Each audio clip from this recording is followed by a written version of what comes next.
We only send one concert band size group on the road, and the other concert band size group remains in DC to cover everything else that's going on. So that's all the ceremonial work, all the White House stuff that goes on. So, because you can't guarantee that there will be no funerals in October.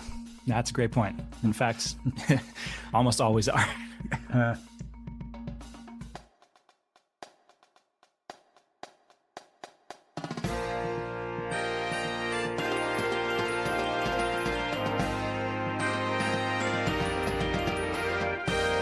Hello and welcome to episode 39 of the BandWagon podcast for the week of November 18th, 2024. On this edition of the program, news and notes from the band world, including a lineup of performing bands, and no, it's not for Grand Nationals, an internet rabbit hole of the week that is conveniently one-stop shopping. I've got the third Music for Prague reference in 4 episodes, and I have a conversation during which, yeah, I admit it, I kind of go fanboy on you. I'm your host, Rob Hammerton.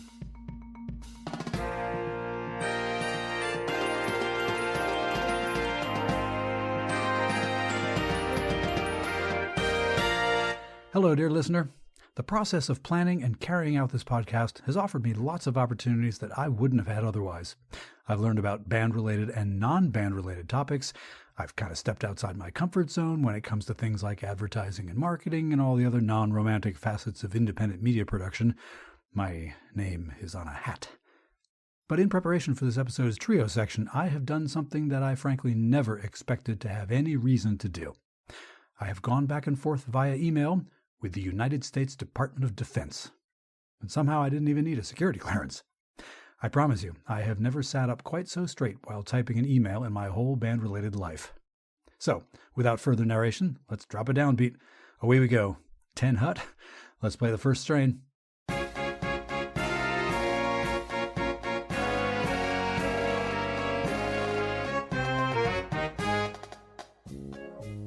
No, really, I'm all right. In this episode's first strain, news and notes from the band world. Dateline, Newport News, Virginia. The Association of Concert Bands has announced the lineup of performing ensembles to be featured at its 2025 convention, which will be held June 4th through 8th in Fort Smith, Arkansas.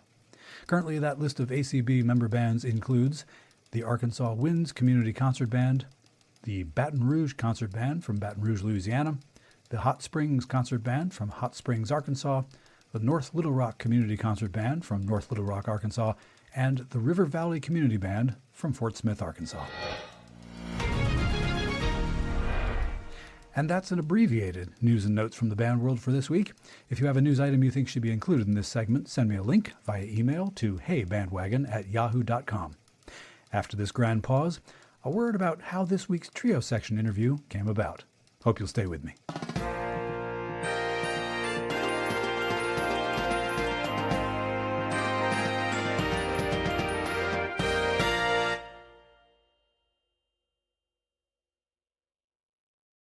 Okay, let's pick it up at the second strain.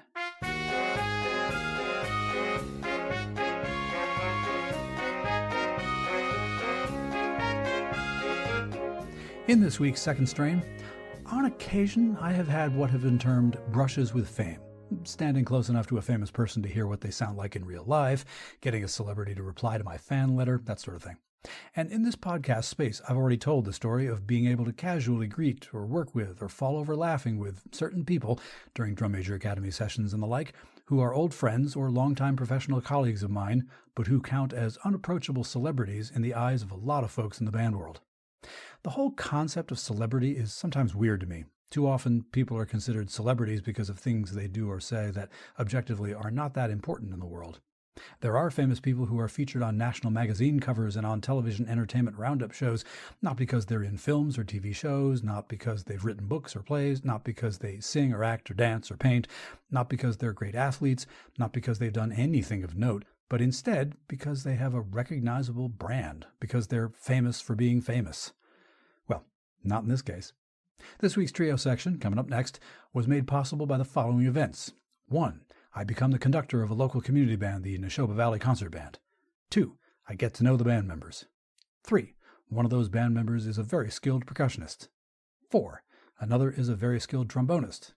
5. The two of them are married with at least one kid. 6. That kid has relatively recently become a member of the United States Marine Band, the President's Own. On the other side of this super brief break, my conversation with Sess and Sharon's son, Alex, who might do the aw shucks thing if I referred to him as a celebrity within his range of hearing. But you know, not too many people wear that uniform. I'll be right back.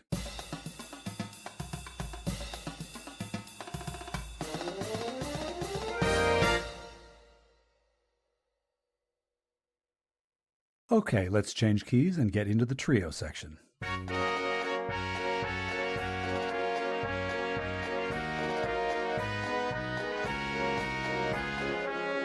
Back in March, at the beginning of this podcast project, one of my first dogfight segments was about a band-related internet rabbit hole of the week, one which took me through the Digital Rehearsal Hall video series that was put out some time ago by the United States Marine Band, the President's Own.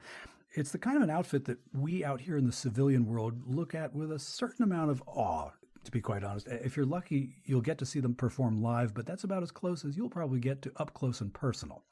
This week in the trio section, I am pleased to be joined by one of the President's Own's own. And could I have imagined that when I joined my current community band, I'd make a connection with somebody who knew somebody, a connection which would lead to the conversation I'm about to have? In the world of butterflies flapping their wings here and the weather in Tokyo being altered over there, and in a world that has seen its share of creative time travel movies and television programs, it's safe to say you never know which action could lead to what result. I'm just pleased that this little unintended consequences story is a happy one. Specific details to follow almost immediately. Please help me welcome to the program Staff Sergeant Alexander GARDE. Hello, Alex. Hey, how's it going? So good to be here. Thanks so much for having me. Thank you for doing this. Impatient fellow that I can be, I can't wait to hear all kinds of things about the President's Own. It's certainly one of the jewels of American live music performance. And a way that I will use to hear specifically about your role and experiences in that ensemble, at least to kick that off, is to open with my standard, who are you and how did you and the band activity meet kind of questions.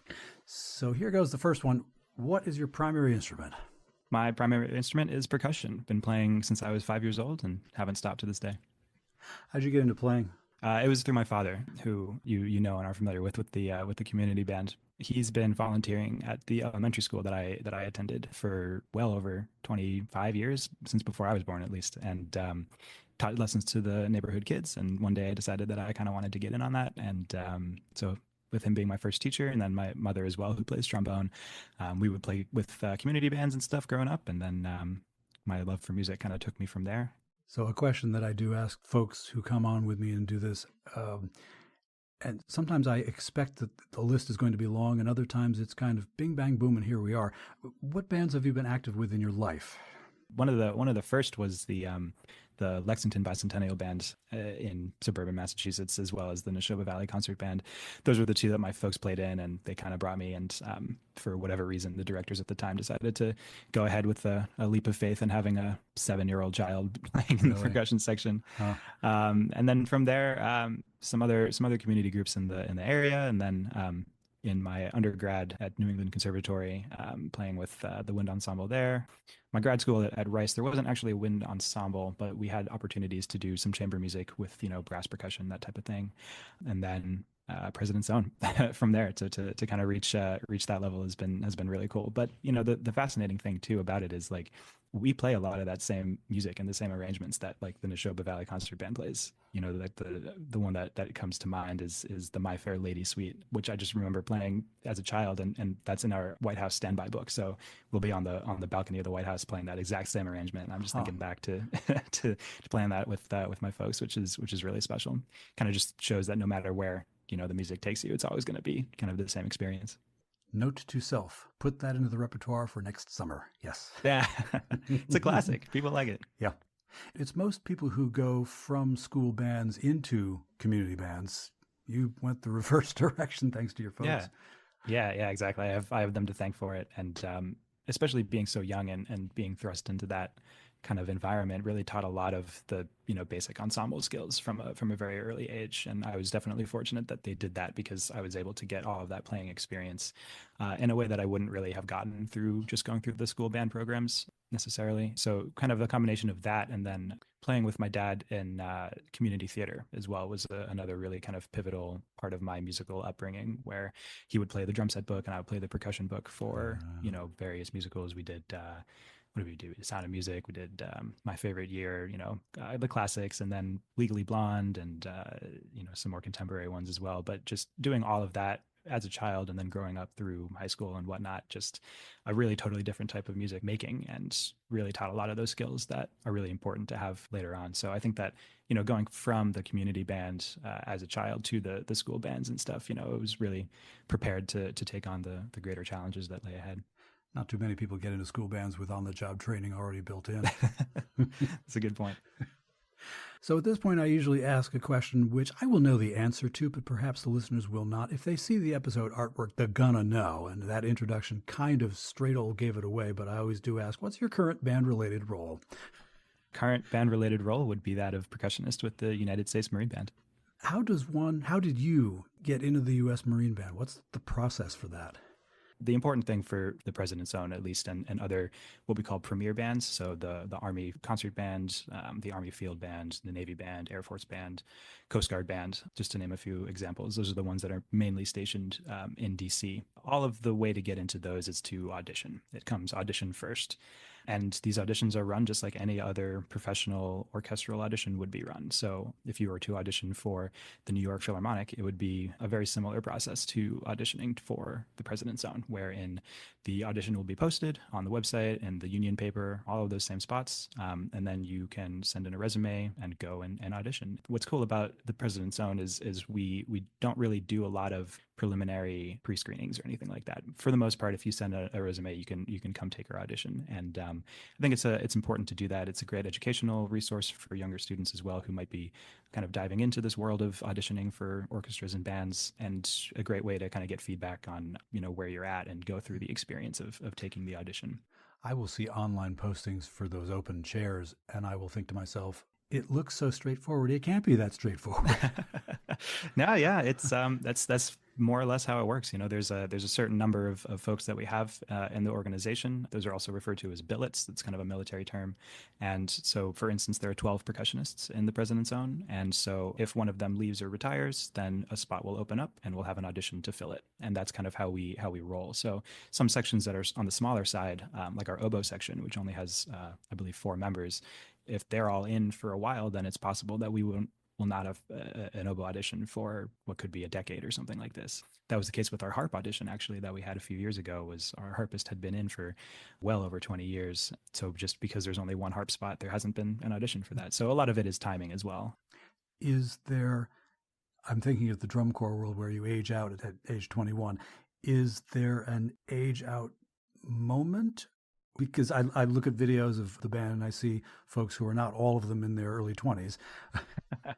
Yeah, it's less so much a hard age limit as what's referred to as time in service. And this is kind of military wide. So in our audition requirements, you must be eligible to serve in the United States Marine Corps. And so that means being at least 18 years old. And we have a cap on the age that you can audition, which is kind of extended from other areas of the Marine Corps with various waivers and such. And right now it sits at, I believe, 35 years old. So auditioning between 18 and 35. But then once you're in, your clock kind of starts, and it's a military wide kind of system where you have a certain amount of time that you can spend serving at your current rank before various things need to happen. So generally the number that's pretty common is 20 years. At that point, you'll reach the point where you are eligible for the pension and other retired military benefits, which is military wide. And then from there, people can serve for the most part up to 30 years without getting potentially extra waivers or various extenuating circumstances. But generally, people who will stay and make it a career will stay between 20 and 30 years. But you're unlikely to be a career staff sergeant. Correct. Yeah. So we do our own kind of internal promotions, which are, again, kind of tied to the number of billets that we have available. So once you're in, and this is something that's kind of unique to the band world, especially the military band world. It doesn't really exist in the orchestral world. But as a E6 staff sergeant, I will hopefully one day be promoted to E7 gunnery sergeant and kind of up from there. And then that will also change the amount of years that you can serve in your current rank and such. So all of our members enter at E6 staff sergeant, and then we can promote all the way up to E9 master gunnery sergeant within the band. And then that kind of sets as well a little bit of that kind of timeline. But for the most part, it's not really something that most of us are focused on the day to day. It's kind of just part of the job that we roll with. And for the most part, we're just kind of focused on doing the job and playing the music.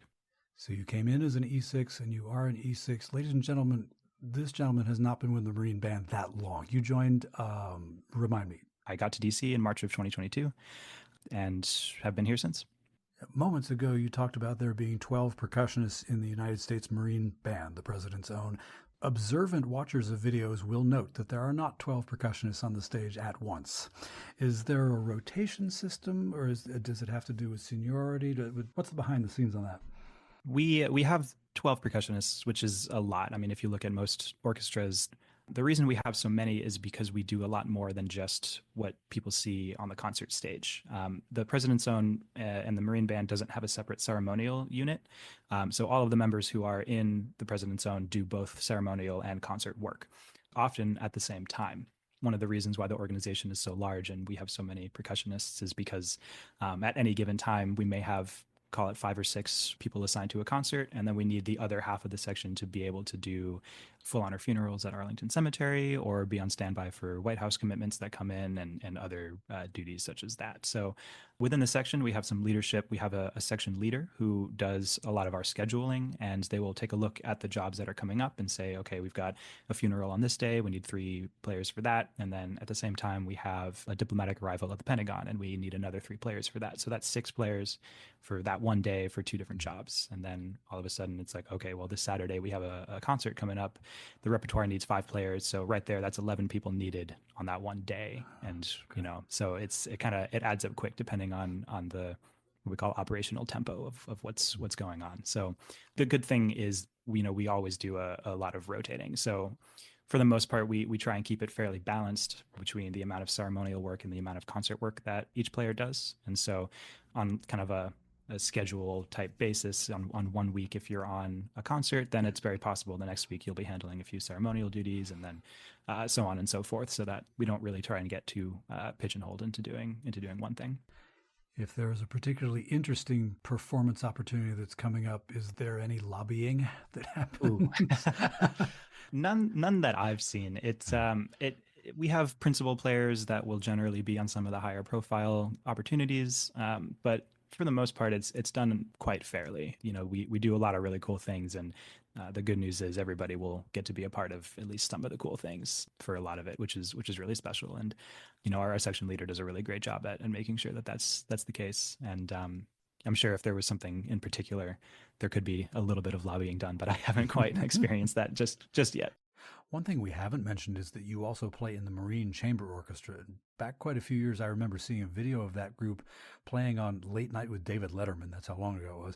And I remember seeing the relatively small size of the group and thinking, this cannot be the whole chamber orchestra. Who gets this gig?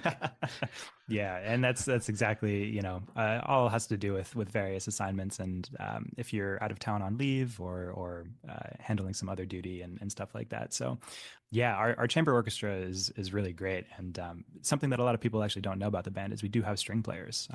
We don't have enough for a full orchestra, so the chamber orchestra may very well have been just about everybody, but we have 8 violins, 3 viola, 3 cello, and 3 bass. A lot of the job of the string players is very White House oriented. They're over there a lot, playing a lot of string quartets, a lot of chamber music inside the White House for various events. State dinners, I can imagine. Absolutely. Yeah, we have this thing called strolling strings, where during the dinner they will be literally walking around the room, playing some tunes and some entertainment while the festivities are ongoing.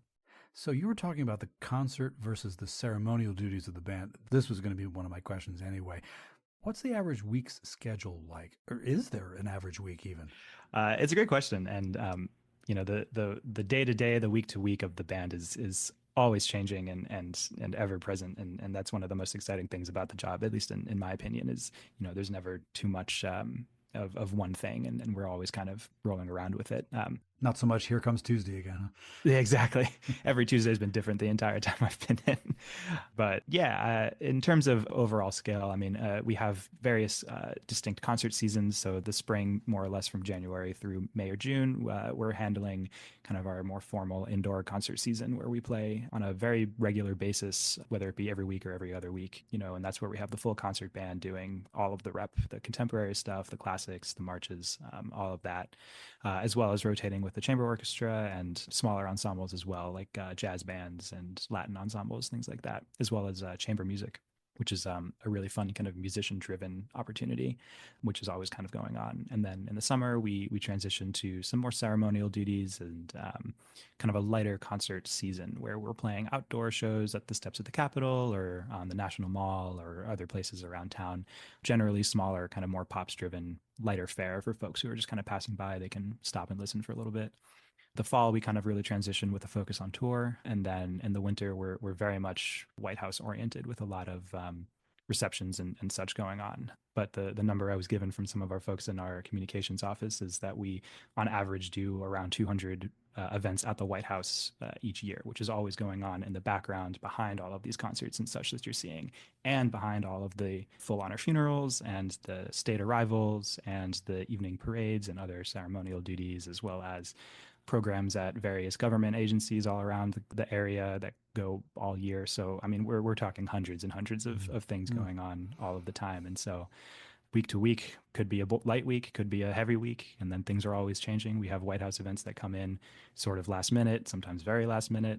We have big events that are planned sometimes years out in advance as well. So you and I have been working for a little while to put this conversation together, and one of the reasons why we had to kind of push it into the November world was because of that fall tour. The annual schedule includes a national tour. I think I did not realize that the tour happened every year. Obviously, this has to change the band's standard operating procedure from when it's just stationed in D.C. Does the tour put you constantly on the road, or are you doing segments with returns home in between? How does this work? The National Concert Tour is a whole beast of an undertaking with so many moving parts and so much external support and internal support. It's, I mean, really, truly a feat to see kind of unfolding right before your eyes. And this one that we just did took place from October 1st to October 31st. So full month on the road. Each year, each October, the band goes on tour, bringing the Marine Band concert experience to audiences all over the country. And we rotate areas of the country that we go to. And that's you can find that information on our website. We have different zones depending on the year. And so this year's zone was basically the coast to coast tour. So we started in DC and we got on a bus, and throughout the whole month, we drove to Seattle, through the middle of the country, stopping along the way, playing 28 concerts in 30 days. And then on the 31st, we got on a plane and came back to DC. So it's truly an all-month adventure, and it brings us to places that I personally have never been. And it's a really, really special time to be able to bring this experience on the road and bring it to the people who really want to see us, who aren't in the DMV area. And so what we do is we spend the last 2 weeks of September rehearsing. We have 3 different programs that we bring and we kind of rotate through. And each program follows a fairly similar pattern where, we'll have some marches, we'll have some contemporary repertoire, we'll have some wind ensemble classics. We will feature a soloist on a solo as well as an encore, and then we will feature a vocalist on a solo as well as an encore. And then we, of course, have to conclude with Stars and Stripes Forever and an Armed Forces medley and a few encores. And rinse and repeat for 30 days. And we play in all sorts of venues. We had the privilege of playing in the Kauffman Center in Kansas City this past time, which is an unbelievably gorgeous hall. But with every great concert hall, we also play in a high school gymnasium, which is itself an unbelievable experience because, you get the audience surrounding you and all up, kind of over you, up close and personal. And it's a different acoustic challenge, but really, really fun to be in that environment because it's such a different experience than anything that I had really ever done before. And so we'll get some of those, some high school auditoriums and stuff. So it's 28 concerts in a month. Is it anything else? Are there clinics that happen at all? Yeah, definitely. So the schedule for tour is pretty rigorous, where we've got a strict schedule to adhere to, and It's the Marines, of course it is. going to a different city every day, or mostly every day, and whatnot. But the special part is finding those moments where we can engage in these outreach opportunities. And a lot of times it's organized through either our host, whether it be a college or a high school, or another organization that is having us perform at this particular venue. So in the case of a school, generally the morning after our performance, before we depart for the next location, we have the opportunity to go to that school and give a masterclass. And sometimes the band director will request specific groups. Sometimes they'll request anybody. Sometimes it'll be more playing. Sometimes it'll be more Q&A. Sometimes it'll be having the students play for us and us give feedback. And so I have another number here that I was given, which was on this most recent tour, we reached 4,130 students for a total of 103 clinics and Q&As combined over the month. And then it appears that our audience numbers came out to 34,894 people over the course of the month as well for those concerts. But the educational outreach is really special because it's super open-ended, and however we can best help our hosts and whatever they'd like us to focus on, we're more than happy to do. And being able to work with those students, whether they're middle schoolers or high schoolers or college students, is really, really special, and something that a lot of folks are really excited to do. So this past tour, I gave 2 solo master classes at the University of Cincinnati College Conservatory of Music and the University of Illinois music program. And then me and 2 of my percussion colleagues did some trio performances and clinics at a few other schools along the way as well. It's certainly not a requirement, but I wonder if there's anybody currently in the Marine Band that was in one of those clinics or at one of those concerts back a ways. I mean, one can only imagine.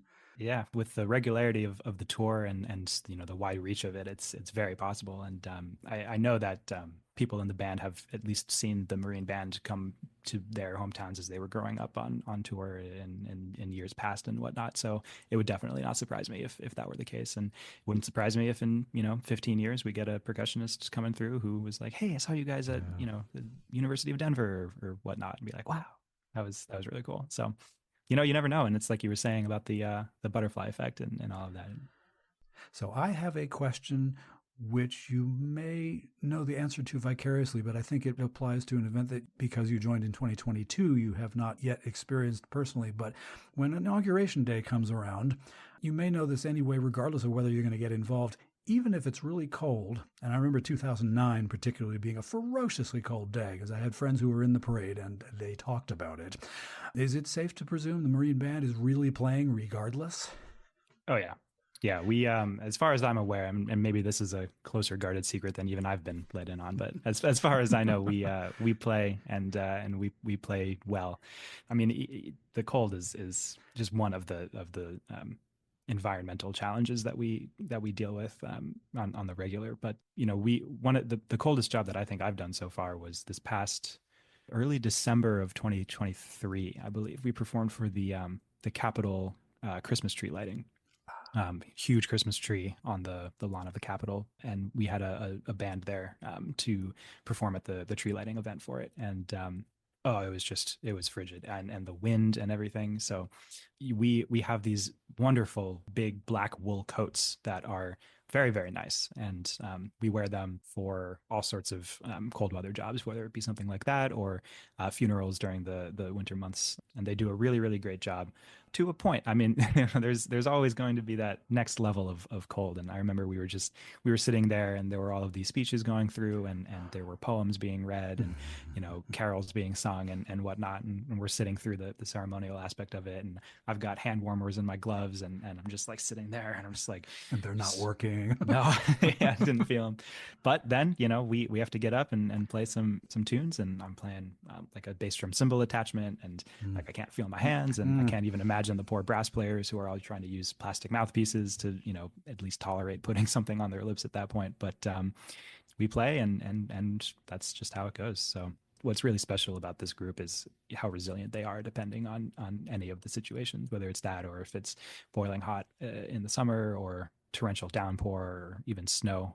I've done one funeral so far through the snow, which provided a really, really cool picture, which is on the band's social media from earlier this January, I believe. But the beauty of it is we're all there for each other and we all get through it together. As far as inauguration goes, yeah, I remember hearing stories of how it can be up there, and it's, you know, it's January and it's the reality of it. But yeah, I believe I'll be involved in some capacity. Not sure specifically what yet, but yeah, the band that is on the balcony of the Capitol, sitting just below the incoming president, that is the Marine Band, and that's a tradition that goes, you know, all the way back through the beginnings of our organization, and has for every inauguration, and will continue for every inauguration. From there, we go to the giant parade, where I believe we field something like a 99-piece band for that parade. I mean, it's massive, and you know, we try and just fill out the ranks as much as we can with as many people as we have. And then from that point forward, we go late into the night with the inaugural balls and just whatnot. Other, you know, celebratory events around the city. We've got musicians supporting those. So from what I understand, it's one of the longer days that we'll have on the job, just from getting through early morning security screening and playing the actual ceremonies and the parades and the parties and all of that. So it's going to really definitely be an interesting event to experience from the front seats. And yeah. As I was asking the question, I had a sudden flash of, is this a really dumb question? Because it's the Marines, cold or hot, it really shouldn't matter, should it? And at the same time, oboes and weather and all that business. Never mind the plastic mouthpieces and all that. And your frozen hands as a percussionist. Yeah. I have low-level experience with that, and trust me, yeah, the sympathy is all there. Yeah, it's what we have. We were playing, I wasn't personally on this job, but in 2022, I believe, there was a job around 9/11, a sort of remembrance ceremony at the Pentagon, and it was downpouring. And for that type of job, we actually had some double reed players there. And so we got some bassoons and oboes out there just in the rain, and just, there's nothing, you know, they're not anybody's personal instruments. So we bring the others out and just have to deal with it. And our poor library staff, you know, taking all of that wet music and blow drying it out and everything. So yeah, we have to deal with a lot of it, but everybody is just such an absolute professional about it. So with that romantic portrait of the Marine Band, if someone in middle school or, say, early high school were interested in getting to where you are, what kinds of preparation, musical or otherwise, would you recommend if they really wanted that to be their path? One of the things that was really inspiring about the tour that we just did and all of that educational outreach was speaking to a bunch of students from all different parts of the country and all different stages of their musical journey, whether they were middle schoolers just kind of starting out or high schoolers who were really enthusiastic about their marching band, or maybe thinking about going into music in college and beyond. And then obviously speaking with current college students who are studying music, being able to just talk to them about exactly this, like what needs to be done. And probably the biggest advice that I have is just make music the way that you make music. You know, your voice is unique, and what you bring to your music, both in the practice room and on the concert stage, and in an audition, is truly unique to you. And that's the case for any audition that you may take, whether it's for your district band or your all-state band, or for college auditions or professional auditions like the Marine Band, where you just have to trust the work that you've done and play the way that you play, and then know that the people who are on the other side of the screen or who are on the panel, they are rooting for you to do well. And that was a really big kind of mental thing for me as well. You know, just thinking about, like, they don't want to be sitting there listening to not great auditions. They're rooting for you to do well, because that's encouraging for them and encouraging for everybody. So, you know, go in there with that kind of thought process, and it should help a lot. But, you know, in terms of the nitty gritty of doing the thing, you know, just really got to work on all of those fundamentals. I mean, if you're not playing with good time and good intonation and accurate phrasing and all of that kind of thing, then the conversation really is kind of ending before it begins. So making sure that you are coming from a really, really solid foundation, no matter what stage you're at. And then if you keep sticking with it and keep putting in the work that you can't fake, right? You have to do the work and just keep, you know, sticking to that and trusting it. It's a long process, but you will grow with that process, and you will grow into who you are as a musician. So if you are at the level of thinking about auditioning for a professional organization, an orchestra, band, if you're in college or a grad student or something like this, then the thing that I always or the thing that probably helped me the most was doing a lot of mock auditions. So just playing for people a lot. Not only is it really useful for getting feedback, but it's also really useful for playing nervous, because if you practice playing nervous, then when you actually have to play nervous for real, you're not going to be freaked out by it. Especially in grad school, my teacher would impress upon us the importance of doing as many mock auditions as humanly possible, because by the 15th or 20th time you've done a mock audition in front of somebody that makes you nervous, by the time you get to the actual audition, you're like, oh, just another one of these. Like, I've done this a million times. Like, I know what I have to do. I've worked out all of the kinks and the issues, and here we are, and I just got to execute and trust myself and all of the work that I've done. So for younger students, I would definitely just hone in on those fundamentals, make sure they're as strong as you can make them. And for the older students and folks who are getting ready to kind of take that next step, just practice playing nervous, and that's going to be the best thing that you can do for yourself. I will send that advice back to my young self. Auditions were not my fun times. You know, practicing auditioning is a different skill than practicing music sometimes, it feels like. And being able to be good at both is the goal in order to make it to a professional group. There are extra musical factors in play that you don't run into in a regular private lesson. Yeah, absolutely. I mean, you get out there on a stage and there's a screen up and it's just you and the void. You're just kind of like, well, here we go. The wrap-up of these interviews are a set of questions which I have half-jokingly talked about as the non-resume based questions. And for this, I wonder whether it's going to be accurate to suggest that these might be the slightly less Marine Band protocol questions. I'm not sure. But for somebody who plays, 8 gazillion concerts a year, and do you have a favorite piece or pieces of band music that you've played either outdoors or indoors? This is a killer question. There's so many things, and even in my short, 2.5 years that we've done. But I think probably of the classics, really love the Holst suites.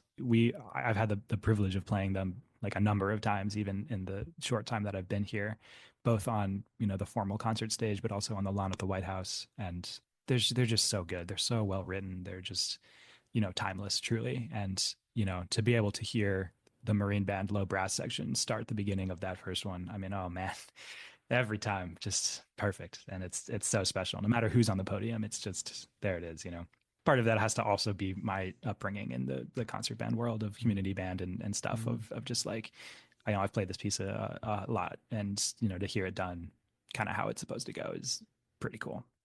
We do a lot of really cool projects with composers who either we commission or who have stuff that they've written for us. And that's really special. And definitely one of the perks that comes with being in the President's Own is you've got these composers who want, stuff played by us.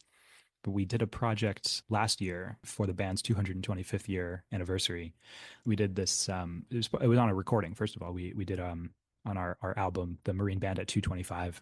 It's a piece called Symphony for Winds by Jonathan Leshnoff.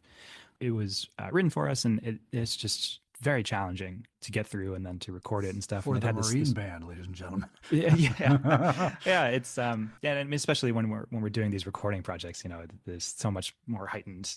Everything has to be just where we want it and whatnot. But I really enjoyed kind of diving into that. It's got all sorts of moving stuff, and it's in 3 movements, and the final movement is basically just a big buildup of a chorale. So it's really special.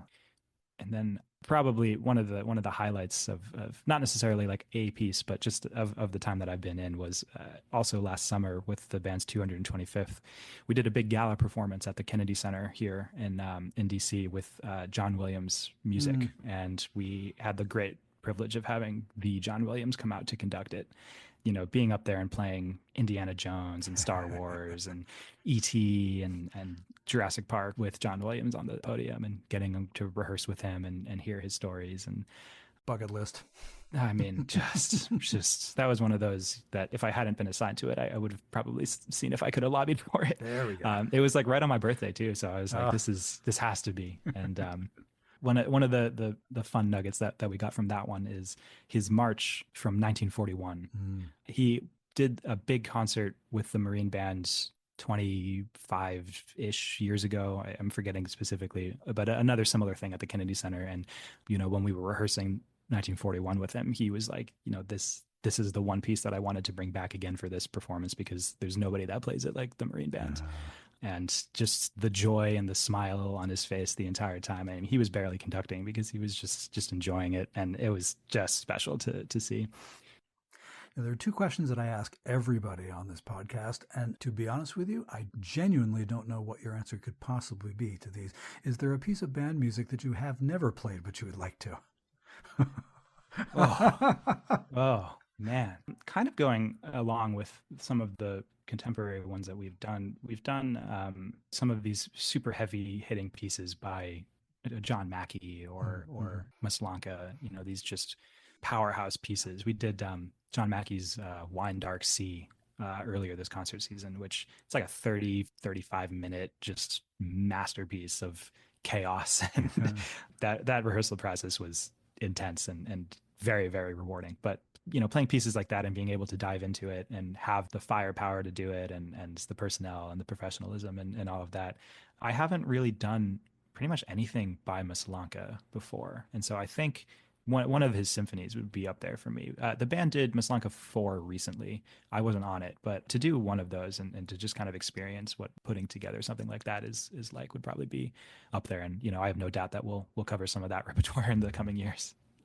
And talk about a weird question to ask. Is there a band that you'd like to perform with that you haven't because you're not the right age or not in the right place or don't live in the right century?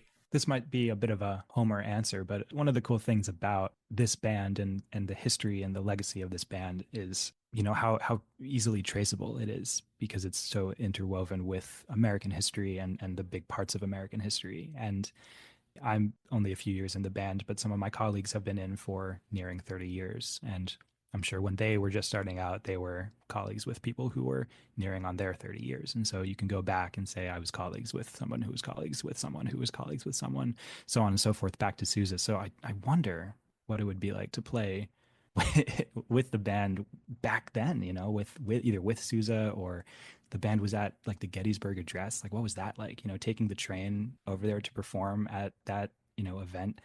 In terms of like other bands, I mean, it's almost not a fair question. I'm not even in the UK with like the brass band culture and what that's like and the competitions and everything over there. I mean, I barely know anything about it and have only kind of scratched the surface on learning a little bit about it. But like a cousin of what it is that we do in the wind band realm, going over there and seeing what that whole culture is like and kind of the interest and fanaticism around it, I guess would be maybe my current day answer.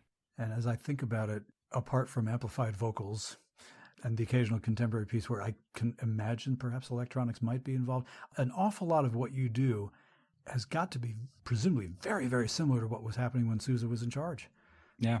I don't want to say it's a time capsule exactly, but it's much closer to an accurate representation of something 100, well, at least 100 in some years, 125, I guess.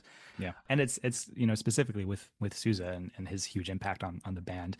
He was the one who kind of took the band from just another military band to kind of this prominence as a leading artistic organization in the country. And he was the first one that did the national concert tour. So that's one of his longest lasting legacies was he was one of the first to petition literally the president at the time being like, hey, we want to go on the road and the American people want to hear this music and stuff. And he did one tour and then the rest of the government got a lot of letters from other schools and cities, literally mayors of cities being like, hey, why didn't the Marine Band come to our city? And then they were like, well, let's do it again next year. And then they got on a train and went out for 2 months on, this crazy concert tour where they were playing 2 concerts a day. Is just nonsense. But that exists to this day. And it's one of the reasons why we were able to take a month and go.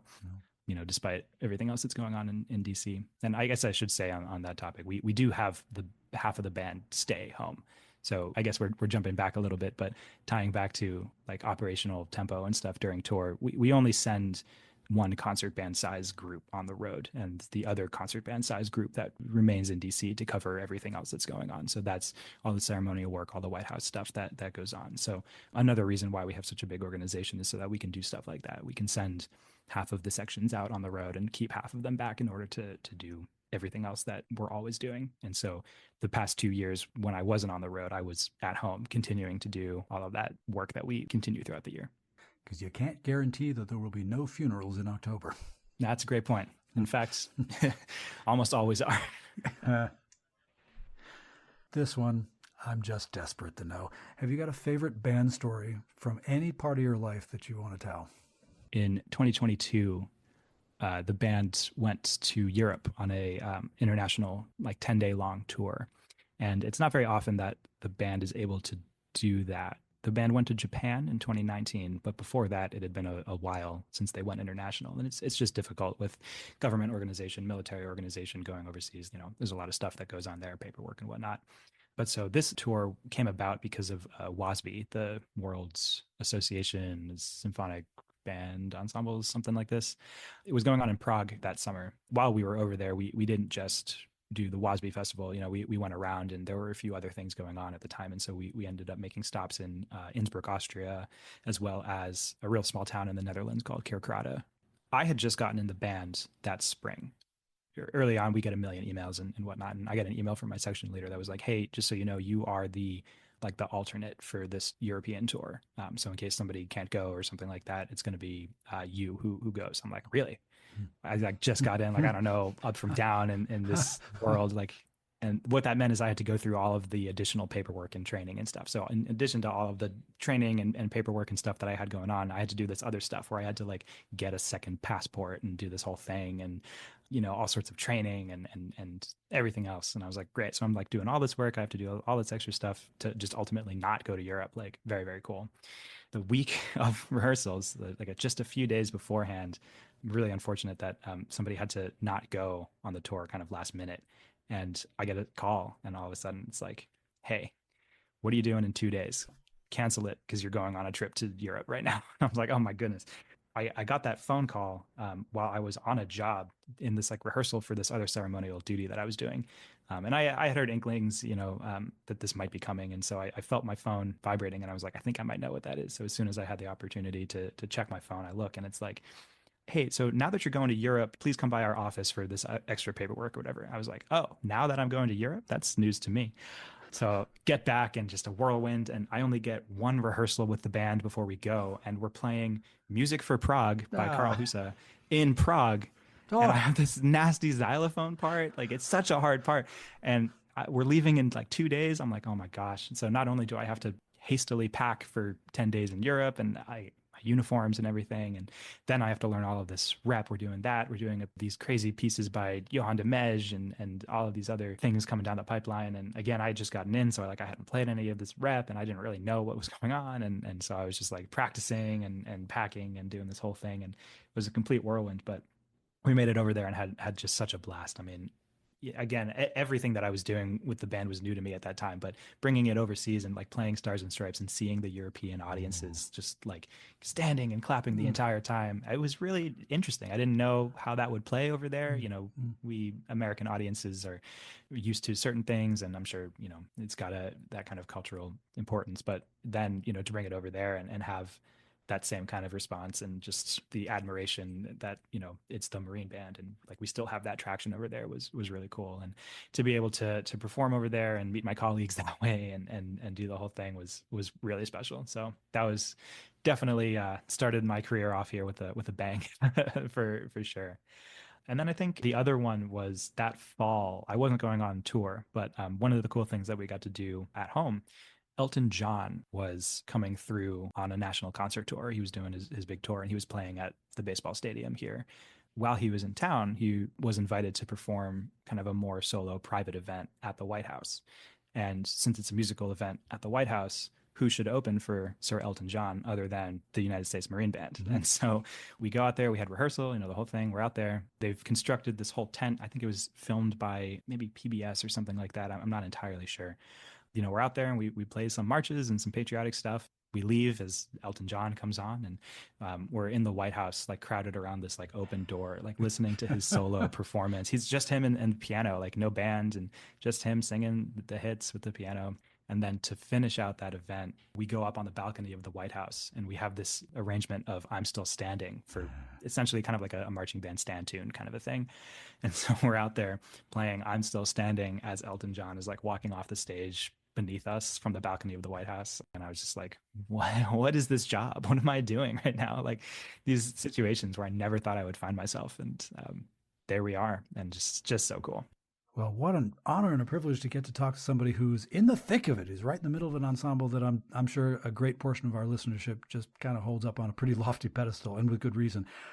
Percussionist with the 226-year-old United States Marine Band, the President's Own, Alex GARDE. Thank you so much for making time to join the little old BandWagon podcast.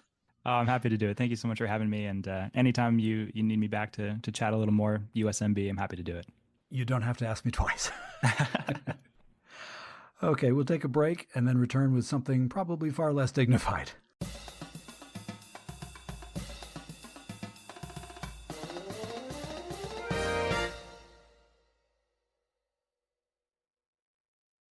Here comes the dogfight.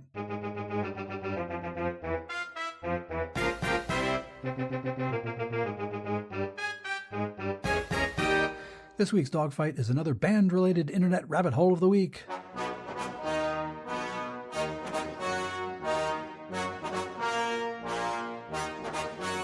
Where I offer up an online excursion that you may be inspired to pursue, thereby completely destroying an evening. But you know what? I lied. This internet rabbit hole is by no means far less dignified than the trio section. What are you talking about? In this case, it's a single playlist, so you can click play and let the YouTube machine do your work for you.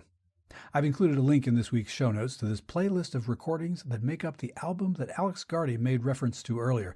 It's called Aspire, the President's Own at 225, Volume 1. The recordings include works for band by composers Peter Boyer, Jessica Meyer, Sir William Walton, Jennifer Higdon, and the aforementioned Jonathan Leshnoff, with a bonus interview about Leshnoff's Symphony for Winds. Check it out. It'll be worth your time, he said, with frank understatement. And after the briefest of pauses, maybe, a few notes of thanks. And thanks to you for continuing to listen. To wrap up this week, let's take the CODA.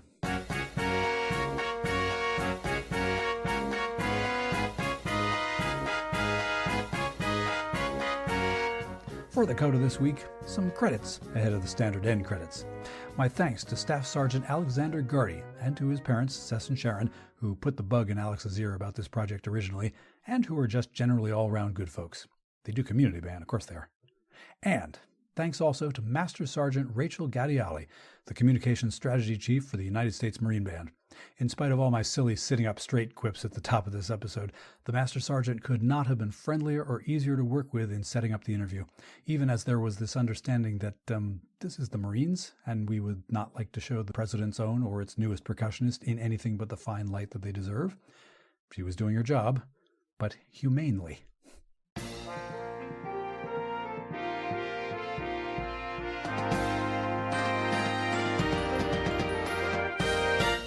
That's BandWagon for this week. Thanks as always for downloading and listening. BandWagon was written, researched, and produced by your humble host. Musical interludes were produced by Hammerton Media, from source material largely by John Philip Sousa. You can listen to more episodes at the pod's website, heyband.podbean.com. Please give me feedback, let me know what you like or what you think might change. You can do that using the email address heybandwagon@yahoo.com, or leave a 90-second voice message by going to speakpipe.com/heybandwagon. Beware that I do reserve the right to include your message on the podcast unless you say otherwise. Those contact links and links to this week's news items, conversation topics, and my interview guest, Alex GARDE, can be found in our show notes, as can a link to BandWagon's merch store, thanks to the good folks at TeePublic. Please share the show on social media, and thank you for that. If you enjoy this podcast, please do share it in the direction of someone whom you think might not be a listener yet. Word of mouth really is the best recruiting tool. And to keep up with the pod every week, subscribe to BandWagon on the Podbean app, Apple Podcasts, or wherever fine podcasts are sold. For now, take care, stay in touch, stay in tune, and we'll do this all again next week. I'm Rob Hammerton, and I haven't earned it, but I'm going to say it anyway. Hoorah!